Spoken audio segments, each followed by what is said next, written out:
सास बनी डंडे वाली भूत। शिखा की नई नई शादी हुई थी। उसका मायका और ससुराल दोनों कानपुर में ही थे, इसलिए उससे मिलने उसके भाई अक्सर आते जाते रहते थे।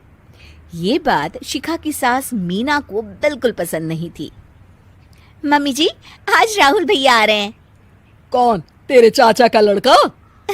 जी मम्मी जी। अरे पर वो तो दिल्ली में रहता है ना। हाँ मम्मी जी, उन्हें कल सुबह दिल्ली के लिए निकलना है, तो वो आज मुझसे मिलते हुए कल सुबह यहीं से निकल जाएंगे।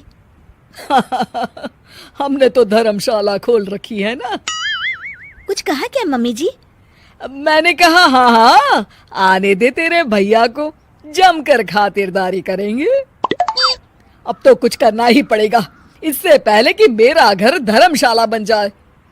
ये कैसी बातें कर रही हो मीना? सच ही तो कह रही हूँ।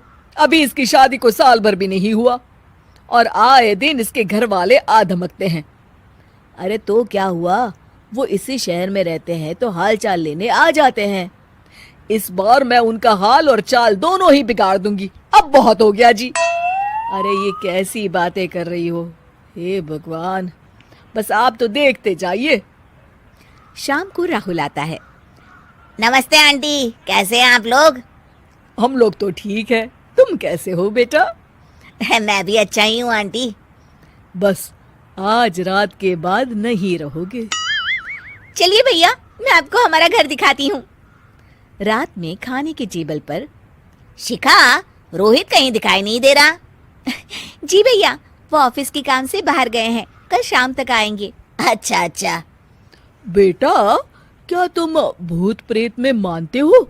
नहीं नहीं आंटी जी, पर अचानक आपको ये ख्याल कहाँ से आ गया?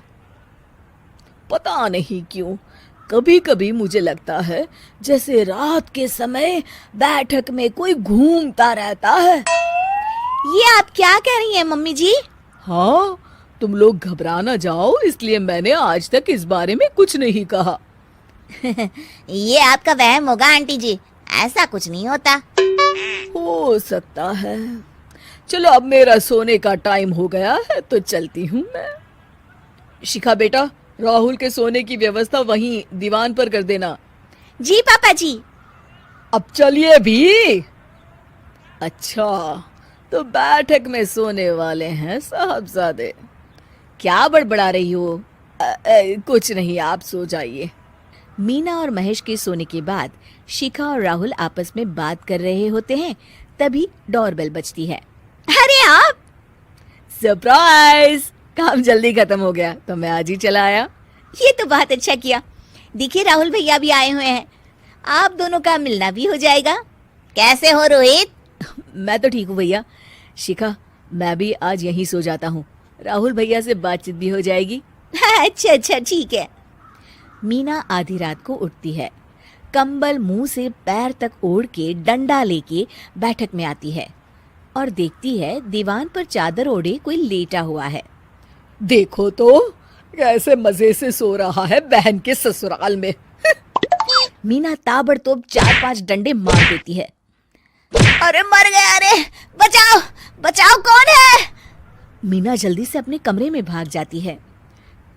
हे भगवान, ये मैंने क्या किया? ये रोहित कहाँ से आ गया? लगता है ये नालायक राहुल मेहमानों वाले कमरे में सो गया होगा। आज तो इसकी खैर नहीं। उधर बैठक में, अरे क्या हुआ रोहित? मैं बाथरूम में था, तुम्हारे चिल्लाने की आवाज सुनी। पता है भैया, मैं सो रहा था, अचानक से कोई आकर मुझे डंडे मारने लगा। ये क्या कह रहे हो? लगता है तुम भी आंटी की तरह भूत प्रेत में मानते हो। नहीं नहीं भैया, सच में कोई आया था। मैं तो जा रहा हूँ मेहमानों वाले कमरे में सोने के लिए। इस समय अपने रूम में जाऊंगा तो शिखा की नींद खराब हो जाएगी। ठीक है भाई, जाओ तुम, जहाँ तुम्हारा भूत डंडा लेके ना आ सके। थोड़ी देर बाद मीना कंबल ओढ़ के डंडा लेकर मेहमानों वाले कमरे में पहुंच जाती है। वो बिस्तर पर सोए रोहित को फिर डंडों से मारने लगती है। अरे मर गया, अरे मर गया।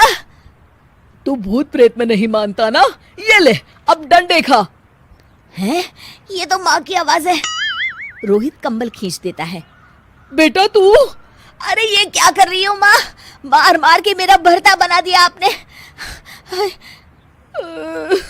माफ कर दे मेरे लाल, मैंने तो तुझे ही मार मार के लाल कर दिया। मैं तो उस राहुल के बच्चे को सबक सिखाना चाहती थी। राहुल भैया को? हाँ बेटा, मुझे लगा अगर उसे डंडे मारूंगी तो शिखा के मायके वाले यहाँ आना छोड़ देंगे। हे भगवान, माँ ये घर शिखा का भी है, उसके घर वाले जब चाहे आ सकते हैं। हाँ बेटा, आज मुझे भगवान का इशारा समझ में आ गया। मैं कितना गलत करने चली थी और अपने ही बेटे को चोट पहुंचा दी। अब चुपचाप जाके सो जाओ माँ, और किसी को कुछ बताने की जरूरत भी नहीं है। शिक्षा दूसरों का बुरा चाहने वालों के साथ भी बुरा ही होता है।